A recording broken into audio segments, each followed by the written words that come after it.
গতকালকে যখন তাসনিম জারা তিনি হঠাৎ করে পদত্যাগের ঘোষণা দিলেন, তারপরে জনমনে প্রশ্ন, হুট করে তফসিল ঘোষণা হবার পরে ঢাকা ৯ আসন থেকে তিনি নির্বাচন করার কথা ছিল, ক্রাউড ফান্ডিং হলো, নির্বাচনে যে টার্গেটের টাকা সেটা তিনি পেয়ে গেলেন, কিন্তু কেন আসলে তিনি এনসিপি থেকে পদত্যাগ করলেন? এর মধ্যে একটা বড় আলোচনার অংশ বিশেষ হচ্ছে জামাতের সাথে এনসিপি জোট বাঁধতে যাচ্ছে। আগামীকালকে অথবা পরশুদিন আপনারা আনুষ্ঠানিকভাবে দেখতে পাবেন। আর যতটুকু তথ্যসূত্র আমাদের কাছে আছে, 30টি সিট জামাত এনসিপিকে দিচ্ছে। তো এই যে জামাতের সাথে ইনক্লুসিভ একটা নির্বাচনে এনসিপির ঢুকা, মানুষের মধ্যে এতদিন বা বিএনপির নেতাকর্মীরা, আওয়ামী লীগের নেতাকর্মীরা যেটা বলতো যে এনসিপি হচ্ছে জামাতের বি টিম, তো সেই ঘটনাকে সত্য এস্টাবলিশড করতে যাচ্ছে এনসিপি। আসলে এনসিপি জামাতেরই বি টিম ছিল, এটা প্রথম থেকে বোঝা যাচ্ছিল, এখন ফাইনালি এসে এটা প্রমাণিত হলো। তো এরকম যে নানান বক্তব্য মাঠে আছে, এগুলো যারা দলটির সচেতন ব্যক্তি তারা কিন্তু পছন্দ করছেন না। আর সেইখান থেকে তাসনিম জারা বেসিক্যালি পদত্যাগ করেছেন, তার বক্তব্যে বোঝা গেছে। কিন্তু সোশ্যাল মিডিয়াতে বেশ কিছু রিউমার অথবা মুখরোচক অথবা যেগুলো মানুষ খাবে এরকম টাইপের বেশ কিছু হেডিংয়ে নিউজ হয়েছে। এর মধ্যে একটা অনলাইন পোর্টাল যেটার নাম হচ্ছে দৈনিক আজকের কণ্ঠ।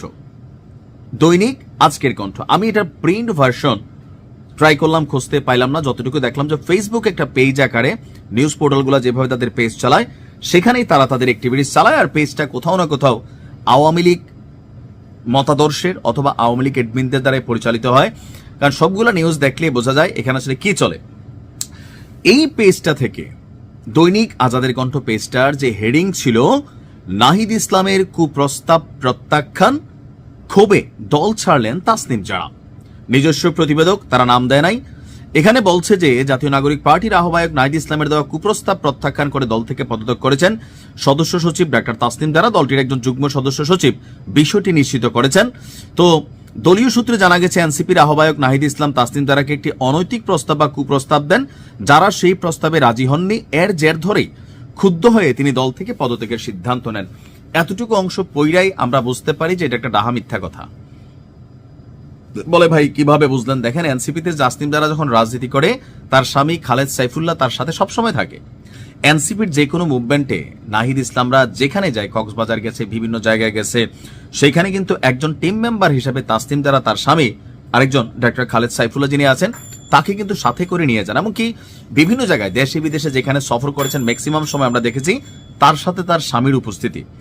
আর নাহিদ ইসলামকে নিয়ে রাজনৈতিকভাবে অনেক সমালোচনা করা যাইতে পারে, তার দুর্নীতি নিয়ে কথা বলা যাইতে পারে, কিন্তু চারিত্রিকভাবে নাহিদ ইসলামকে আমার এতটা শেষরা মনে হয় নাই, বা এতটা এই টাইপের ক্যারেক্টার মনে হয় না যে তাসনিম জারাকে, অন্তত তাসনিম জারার মতন একটা ক্যারেক্টারকে এই ধরনের একটা অফার দেওয়ার মতন সাহস আসলে নাহিদ রাখে, অথবা এই টাইপের একটা খারাপ ছেলে। কারণ প্রত্যেকটা মানুষেরই খারাপের একটা লিমিটেশন আছে, অথবা আমরা যারা সচেতন নাগরিক আছি আমরা বুঝতে পারি যে আসলে কোনটা সত্য, কোনটা মিথ্যা, কোনটা গুজব, কোনটা বানোয়াট। এখানে দৈনিক আজকের কণ্ঠ পত্রিকা যারাই চালায়, পত্রিকা বা অনলাইন ওয়েব পোর্টালটা, তারা যেই নিউজগুলো দেয় ম্যাক্সিমামে হচ্ছে এই টাইপের নিউজ দেয়। সো আমি শতভাগ বিশ্বাস করি যে এই ধরনের কোনো ঘটনা ঘটে নাই। মূল ঘটনা হচ্ছে জামাতের ইস্যু। তো এই টাইপের হেডিং বা ক্যাপশনে কেন আপনার নিউজটা আসলো বা আমরাও দিলাম, আসল সত্যটা জানানোর জন্য যে দৈনিক আজকের কণ্ঠ পত্রিকা তারা যেই কাজটা করছে এটা নিতান্তই অন্যায়। এই ধরনের হেডিং ক্যাপশন দেওয়া আসলে ঠিক না।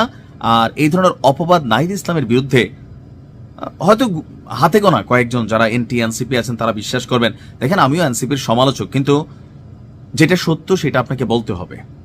এখানে কারো চরিত্র হনন করার সুযোগ নেই। সো এনসিপির নাহিদ ইসলাম এবং তাসনিম জারাকে জড়িয়ে যে বক্তব্য এখানে আসছে, টোটালি এটা একটা ভুয়া গুজব, জনমনে বিভ্রান্তি তৈরির চেষ্টা ছাড়া আর কিছুই না। ভালো থাকুন।